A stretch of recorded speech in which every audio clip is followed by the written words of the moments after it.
Barangay Love Stories. Barangay Love Stories. Maraming mga tao ang gustong subukan na malaman ang mangyayari sa kanilang kinabukasan. Kaya naman, iba't ibang paraan ang kanilang ginagamit upang ang kanilang ninanais ay kanilang makamit. Yung iba gumagamit ng tarot cards, palm reading o madalas binabase sa mga zodiac signs. Ikaw ka barangay, gusto mo rin bang malaman kung ano ang naghihintay sa iyong kapalaran? Dear Mama Mia, ako nga pala si Geneva, 27 years old. Isang taon na ang nakakalipas nang maadik ako sa horoscope at sa mga zodiac signs. Sa ganito ko pinaikot ang mga desisyon ko sa buhay. Naniwala lang ako sa astrology dahil sa impluwensya ng aking best friend na si Helga. Kaedad ko rin. Siya ang nagsabi sa akin na 90% ng mga sinasabi sa zodiac signs ng tao ay totoo. Hindi naman ako naniwala syempre nung umpisa. Tinawanan ko pa nga siya pero pinilit niya sa akin ang paniniwala niya. Nakatambay kami sa bahay niya isang maulang Sabado ng hapon. Balak sana namin noon na manood ng sine pero hindi na kami natuloy dahil tinamad na kami. Bored na kami pareho nung biglang naalala ni Helga na may bagong dating na dyaryo sa kanila o newspaper. Kinuha ko ang newspaper, Mama Mia. Akala ko noon, magbabasa lang kami ng showbiz chika o kaya magbabasa lang ng mga balita. Pero inagaw niya sa akin ang newspaper dahil horoscope pala niya yung pinuntiryan niya. Napailing na lang ako dahil hindi naman ako naniniwala sa ganon nung mga panahong yun.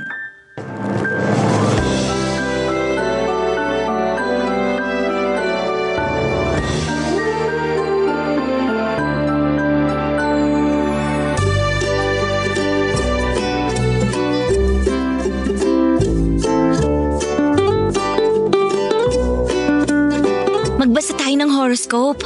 Ano ka ba? Naniniwala ka dyan? Ano naman kung naniniwala ako?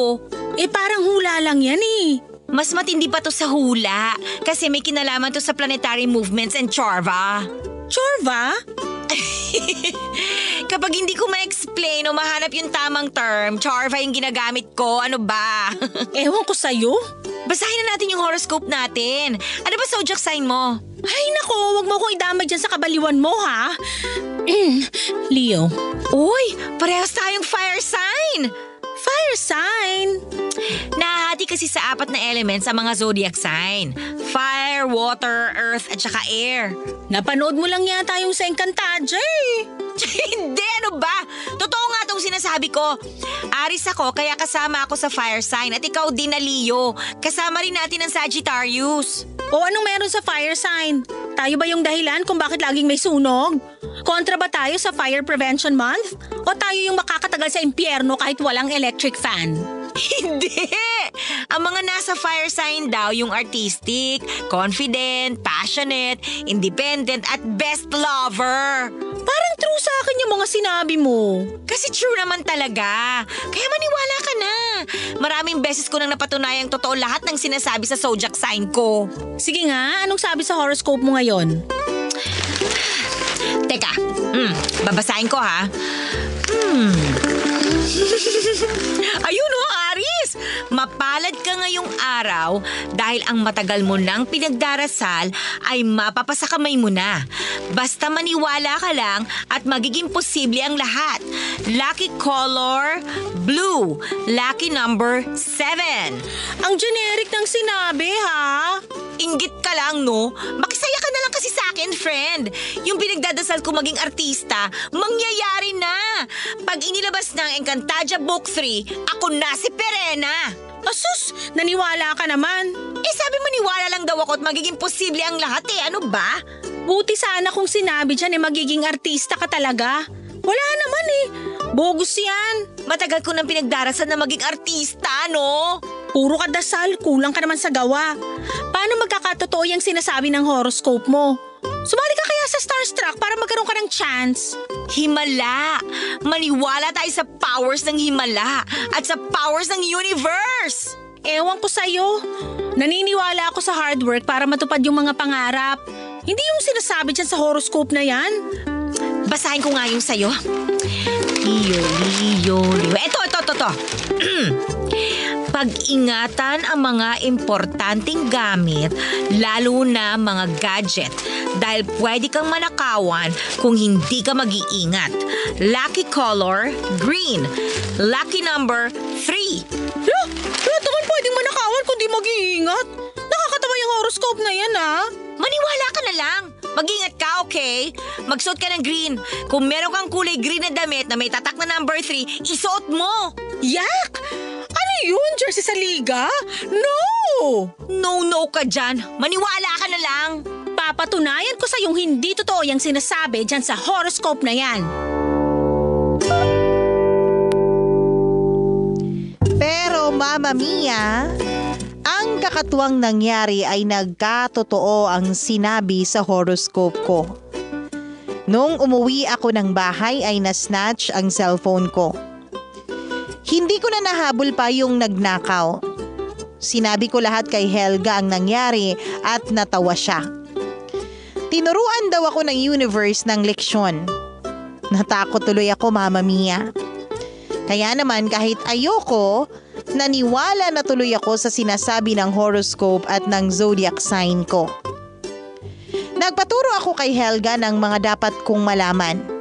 Nag-research na rin ako online. Nag-follow na rin ako ng mga horoscope pages sa Facebook para maging gabay ko. Sa maikling panahon, Mama Mia, ay natutunan ko na ang dapat kong malaman sa zodiac signs. Napunta na nga kami ni Helga sa pag-alam sa kung anong zodiac sign kami compatible. Na-realize kasi namin na kaya siguro hindi nag-work out ang mga karelasyon namin before ay dahil mali kami ng pinatulan. Mukhang tama naman noon ang hinala namin. Pinag-usapan naming dalawa ang mga zodiac signs kung saan compatible kami. Iyon na lang noon ang madalas naming ginagawa kapag magkasama kaming mag-best friend.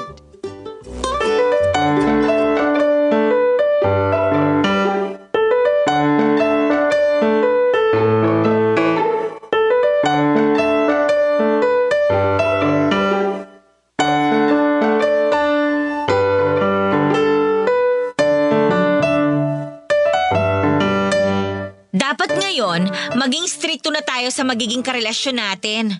Maging stricto? Sasakali natin sila sa rules natin sa relasyon? Hindi ganun, ano ka ba? Maging stricto na tayo sa papatulan natin depende sa zodiac sign. Oo nga, tamang behavior yan. Nabasa ko na yung mga compatible sa fire sign. Ako rin, pati yung mga dapat nating iwasan. Sabi rito sa akin, water signs daw yung mga hindi natin makakasundo. Kasi sila ang mag-aapula ng apoy natin. At the same time, matutuyo ang tubig dahil sa sobrang init ng fire natin. True, sis! So yung mga water sign ay Cancer, Scorpio at Pisces. Kaya pala kaaway ko yung kuya ko. Pisces siya Di kami magkasundo lagi. Ako naman may ex akong Scorpio. OMG! Pag nagawan mo ng kasalanan, forever ka nang hindi papatawarin. Nakakatuyo! Kaya nga 3 months lang yung tinagal ng relasyon namin Ginost ko na talaga. Patawarin na lang ako ng mahabaging langit. May cancer din akong dinate dati. Grabe kapag nagagalit, ang sasakit ng mga sinasabi. Di ako umubra. Napatawad na kaya ako ng langit nung ginost ko siya?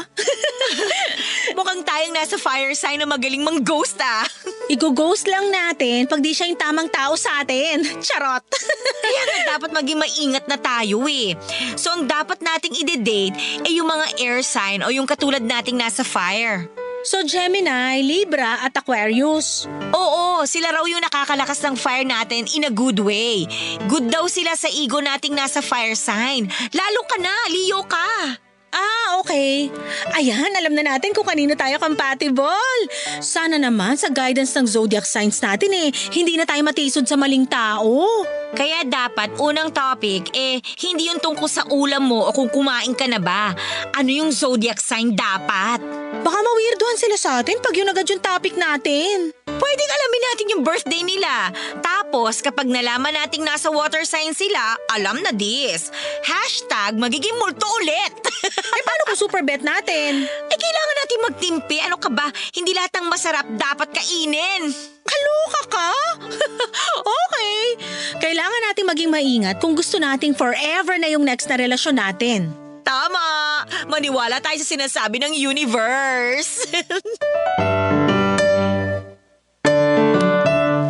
Mama Mia, inalam namin lahat ng zodiac signs ng mga sumubok manligaw sa amin.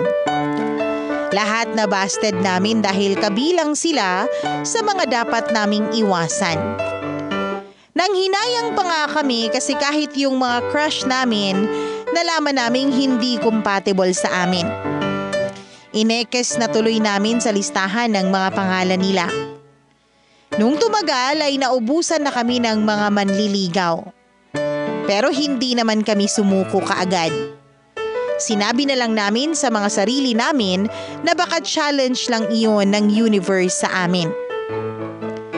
Nung mas tumagal pa ay nawala na kami ng gana na makakahanap pa kami ng forever.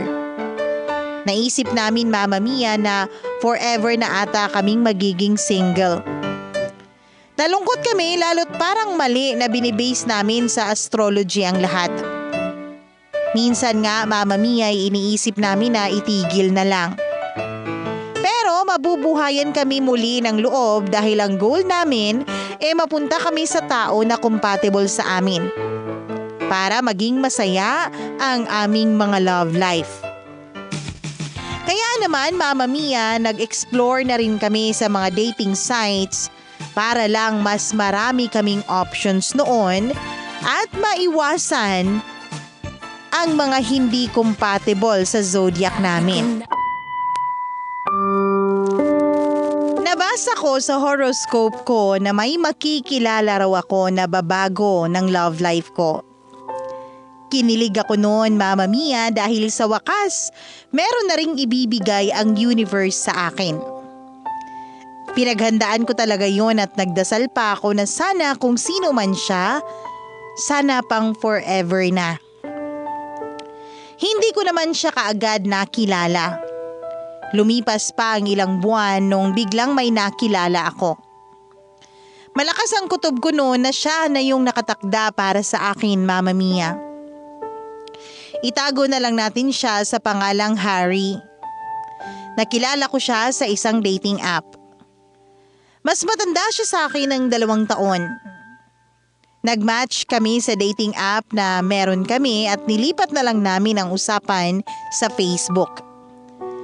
Nalaman ko rin na hindi siya kabilang sa water sign kaya 3 points kaagad siya sa akin. Nag-date na rin kami at naging komportable agad ako sa kanya. Kaya naisip ko na siya na ang regalo ng universe para sa akin.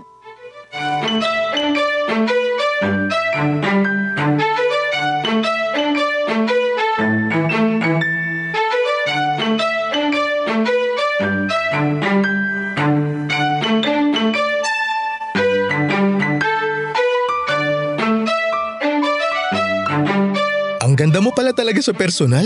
Marami nang nagsabi niyan. Sa'yo lang ako naniwala. May pagkabulera ka pala. Sino kaya yung naunang ng bola? Ako, pero mas maganda yung hagod ng bola mo eh. Ganon talaga kaming mga Leo. Leo? Dati kang lalaki? Ha? Hindi Zodiac sign ko yun. Kinabahan naman ako bigla.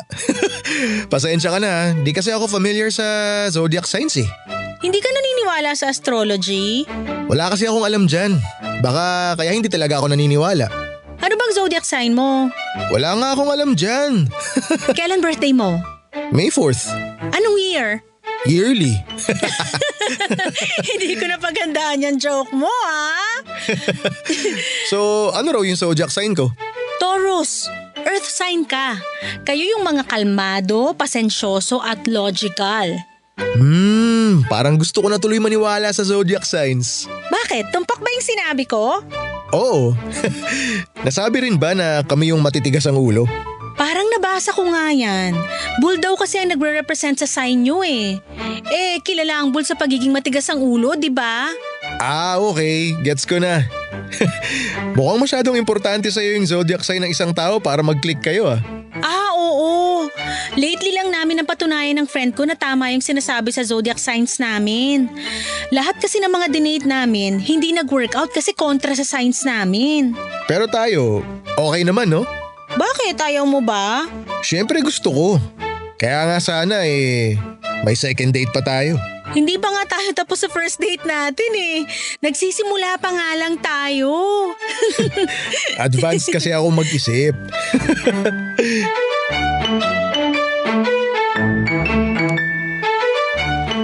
Ang natural lang ng usapan namin noon ni Harry.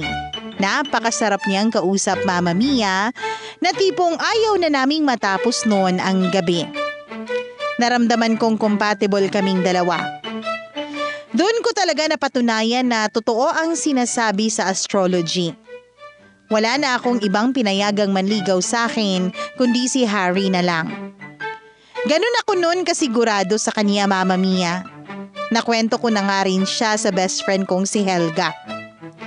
Gusto ko lang noon na ipagyabang sa kanya na binigyan na ako ng universe ng taong deserve ko. Yun nga lang, hindi natuwa ang best friend ko Mama Mia. Nung pinuntahan ko siya at nagkwento tungkol kay Harry, nadismaya siya. Nung una, inisip ko na baka nainggit lang siya sa akin.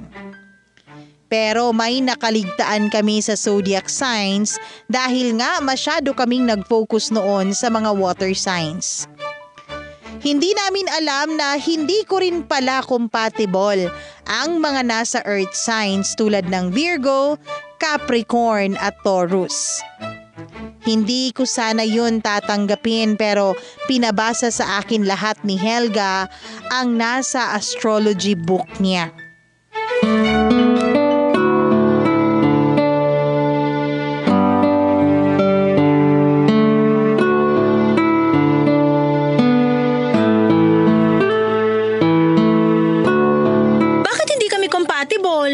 Kasi pareho kayo matigas ang ulo. Akala ko Taurus, Virgo at Capricorn lang ang matigas ang ulo. May ego ka bilang Leo. Kabilang ka rin sa matitigas ang ulo. Ayokong tanggapin yan. See? Yan ba ang hindi matigas ang ulo? Anong gagawin ko? Okay naman kami ni Harry eh. Sa ngayon, oo. Nasa dating stage pa lang kayo eh. Malamang wala pang pakitaan ng sungay yan. Nilabas ko na nga yung buntot ko eh. Tanggap naman niya. Pero siya, syempre hindi pa niya ilalabas yun, no? Nanliligaw eh. Malamang puro magaganda pa yung ipapakita niya sa'yo. Kapag tumagal na, hindi na. Bukod sa pagiging matigas ang ulo, ano pa? Bakit hindi kami compatible? Dahil pareho kayo matigas ang ulo, maraming bagay kayong hindi pagkakasunduan.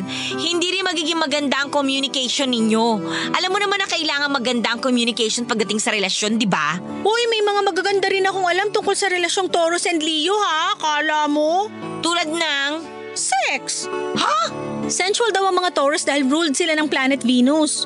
Kaya mag-work yun sa pagiging passionate ng mga Leo. Kaya, compatible kami. Hindi lang sex ang basihan ng lahat. Kung puro sex ang gagawin mo dahilan sa relasyon, hindi kayo magtatagal. Gusto ko lang maging positive, no? Lately kasi puro negative na yung nasasagap natin dahil sa kakabasa ng astrology. Hoy, parang sinusukuan mo na yung astrology ah. Tandaan mo, ilang beses tayong niligtas nito ha? Alam ko naman yon, pero gusto ko lang kasi na itry ngayon na hindi sumunod since nafe-feel ko naman na may chemistry kami ni Harry. Tadhana nga nagbibigay ng chance, diba? Ako pa kayang taong marupok lang? Hay nako, bahala ka dyan. Itatapon mo na lang talaga lahat ng natutunan natin sa mga zodiac sign natin. Nagkatotoo lahat ng mga sinulat tungkol sa atin. Mag-isip-isip ka, Geneva. Pero ikaw, kung ayaw mo talaga makinig, hala, sumigi ka sa gusto mong gawin. Basta ha, huwag kang lalapit sa akin pag naging broken-hearted ka dyan sa Taurus guy mo.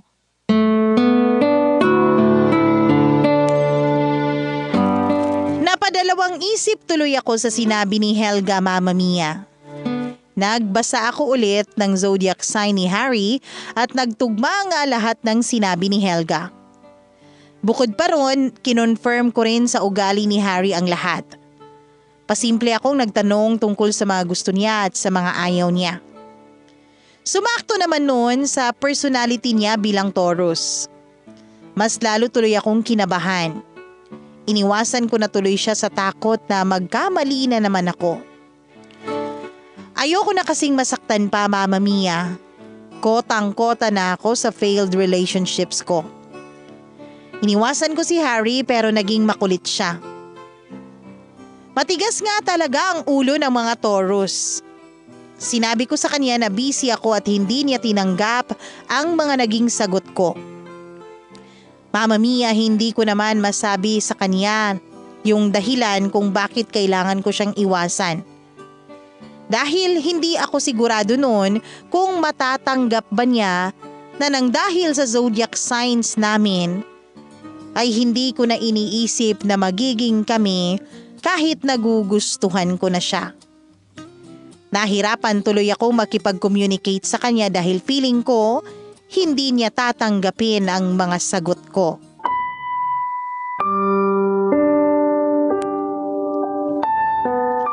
Mama Mia, nalungkot ako mula nung ginost ko si Harry.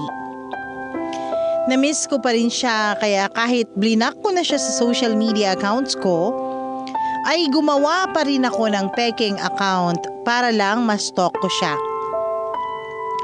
Gusto ko lang naman noon malaman kung tulad ko nalulungkot din ba siya. Wala naman akong ma-stalk noon dahil naka-private ang account niya. Nagsisi nga ako kasi iniwasan ko siya. Kasi sa lahat ng mga lalaki ay sa kanya ako nagkagusto ng sobra. Gusto ko na tuloy sisihin noon si Helga dahil binukas pa niya sa akin yung mundo ng astrology. Nahirapan na tuloy ako sa mga choices ko sa buhay. Makalipas ang isang buwan noon ay parang niloloko ako ng universe.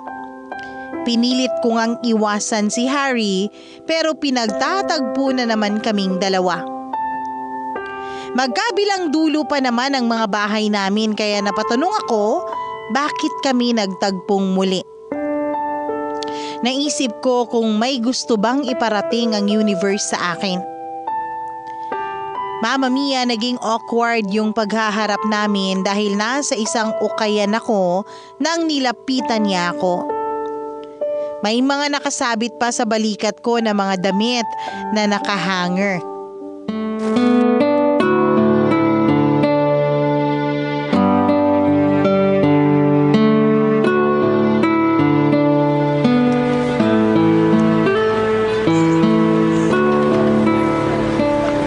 Oh, Harry? Hi, Anong ginagawa mo rito? napadaan lang. Malapit lang kasi rito yung pinagparkan ko ng motor ko. Ako naman nag-window shopping. Mukhang marami ka nang na-window shopping ah. Nasa balikat mo na lahat ng damit eh. Kaya pa ba? Isusukat ko lang naman to. Hindi ko naman bibilhin. Huwag kang magsusukat ng panty rito ah. Sure. So, kumusta ka naman? Okay naman. May nagawa ba ako? Ha? Bakit bigla ka na lang nawala? Bakit mo ako ginost? Ginost? Hindi ah. Binlock mo ako sa lahat ng social media accounts mo eh. Nag-deactivate lang ako. Huwag ka na magsinungaling. Sinearch kita sa account ng ibang tao. Hindi ka naman deactivated. Sadyang binlock mo lang ako. Saka na tayo mag-usap, Harry. Marami pa kasi akong gagawing window shopping eh. Sandali, mag-usap tayo. Sabi mo sa akin kung ano yung nagawa ko. Nababaliw na kasi ako kakaisip eh. Okay naman tayo, di ba? Akala ko nga gusto mo rin ako eh. Harry. Di tayo aalis dito hanggat hindi mo sinasabi sa akin yung totoo. Ayoko. Please? Hindi. Akala ko ba kaming mga Taurus ang matitigas ang ulo? Bakit parang sa ating dalawa mas ulo ng mga Leo ang matitigas? Parehas lang tayong matigas ang ulo kaya hindi tayo pwedeng mag-workout. Ginudge mo na agad dahil lang sa pagiging matigas ang ulo? Hindi lang yun eh, marami pang iba. Tulad ng? Basta marami. Marami at lahat yun nakasulat sa zodiac signs natin. Kaya mo ako iniiwasan dahil sa zodiac signs natin? Akala ko ba okay tayo? Akala ko compatible tayo. Akala ko malakas ang chemistry natin. Akala ko rin nung una. Pero nagkamali ako, kaya please, layuan mo na ako, hindi tayo compatible. Huwag mo naman sanang ibase lahat sa zodiac signs. Sorry, pero malaki ang ambag ng astrology sa buhay ko.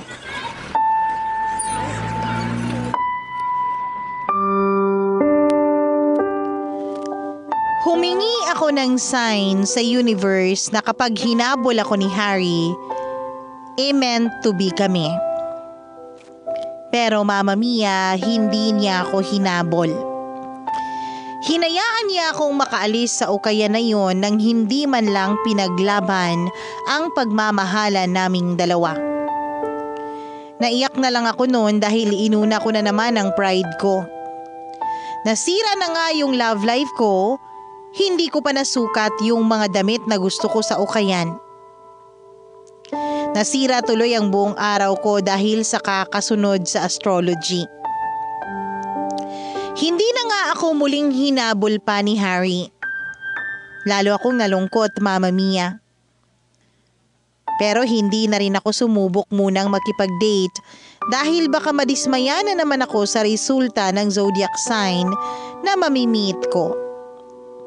Inistop ko na rin muna ang paniniwala sa zodiac sign pansamantala habang hindi pa ako nakaka-move on kay Harry. Pero parang gusto nga ata talaga yun ng universe na hindi ako makamove on sa kanya.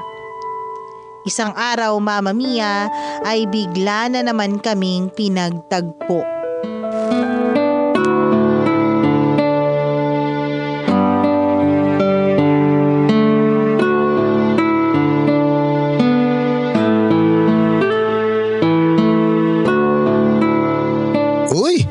Nag-meet ulit tayo. Sinabi ba sa horoscope mo na mamimit mo ulit yung taong tinatakasan mo? Ano na naman ba, Harry? May unfinished business tayong dalawa. Baka may pinaparating sa atin ng universe. Wag nga ako. Hindi ka nga naniniwala sa astrology eh. Hindi nga talaga. Kaya hindi tayo pwede. Hindi talaga tayo compatible. Marami tayong pagkakaiba. Di ba nga may kasabihan, opposite attract? Hindi yan applicable sa lahat ng bagay. Eh di hindi rin applicable ang astrology mo sa lahat ng bagay. Hindi tayo pwede dahil parehong matigas ang ulo natin. Lagi lang tayo mag-aaway. Pwede tayong dalawa kasi pwede naman nating pag-usapan kung ano yung problema para hindi tayo nag-aaway. Mahihirapan tayong mag-communicate sa isa't isa. Napag-aaralan yan. Marami tayong pagkakaiba. Magka-clash lang tayo, Harry. Pero marami rin tayong pagkakapareho. Tulad ng? Pareho tayong mahilig sa romantic films. Pareho tayong takot sa ipis. Takot din tayo sa tsinelas ng nanay natin. Pareho nating ayaw ng pineapple sa pizza. Magkaiba tayo ng gusto sa takbo ng buhay. Gusto ko mabilis habang ikaw steady. Hindi ka makakahabol sa akin. Wala naman tayo sa karera Baka pwedeng sabay na lang tayong maglakad. Sabay tayong tumakbo para walang maiiwan. Sabay na rin tayo magpahinga kapag napagod na. Mahilig kaming Leo sa adventure. Kayong Taurus gusto nyo? Chill lang. Adventure? Tara, umakyat tayo ng bundok. Adventure yung pag-akyat sa'yo, di ba? Pag nasa tuktok na, mag-chill naman tayo ron. So pareho nating magagawa yung gusto natin. Di ba? Paano kung di tayo mag-workout? Pinangungunahan mo na kasi, paano kung pwede tayong mag-workout? Magkaiba kasi tayo ng mga pinaniniwalaan. Ako naniniwala sa sinasabi ng astrology. Marami na kasing nagkatotoo. Okay, sige, marami. Pero hindi ibig sabihin lahat nagkakatotoo. Ilang beses ko nang napatunayan na tama ang sinasabi sa mga zodiac sign. Kaya nga kita iniwasan Nakasulat na talaga na di tayo pwede para sa isa't isa. Nakasulat na yun sa kapalaran natin. Naniniwala ako na tayo ang gumagawa ng kapalaran natin. Nababago yun depende sa kagustuhan natin. Geneva, gusto kong baguhin kung ano man yung nakasulat sa ating dalawa. Kung meron man. Paano? Wala tayong laban sa universe. May laban tayo. Ipakita lang natin sa universe na yan na i-workout natin yung meron sa atin. Hindi man match ang zodiac signs natin pero pwede nating i-work out ang relasyon natin. Kasi gusto natin. Ang dali lang kasing sabihin eh. Okay, sige, ano bang relasyon ng madali? Wala. Kasi lahat tinatrabaho, pinaghihirapan. Ako naniniwala ako na kailangang i-workout ang relasyon at hindi dapat umasa sa kapalaran para magkatuluyan kayo. I-workout ang pagkakaiba, pag-usapan ng mga problema. Yun ang sikreto ng forever. Hindi dahil sa mga nababasa mo sa dyaryo o internet. Hard work ang kailangan sa relasyon kung gusto nating magtagal. Geneva, gusto kita. Wala akong pakialam kung di compatible ang zodiac signs natin. Ang importante sa akin, nagkakasundo tayong dalawa at napapasaya natin ang isa't isa. Baka pwedeng yun na lang muna. Kesa nai-stress ka dyan sa sinasabi ng zodiac signs na yan.